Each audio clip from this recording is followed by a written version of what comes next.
I'm really very very sorry Murari బావా. Actually నేను ఇది కావాలని చేయలేదు.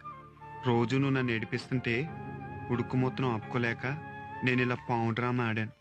నీకింత దెబ్బ తగులుతుందని, ఇంత రక్తం కారిపోతుందని నేను ఎంత తల్లిపోయానో తెలుసా?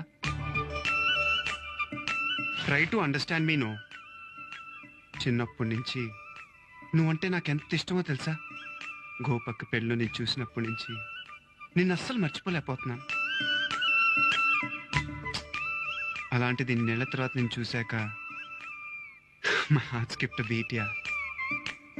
నా గుండె గడి తప్పింది, చూపు గురి తప్పింది, మాట తడబడింది, బొగ్గ ఎరుపెక్కింది, సిగ్గు మొగలేసింది.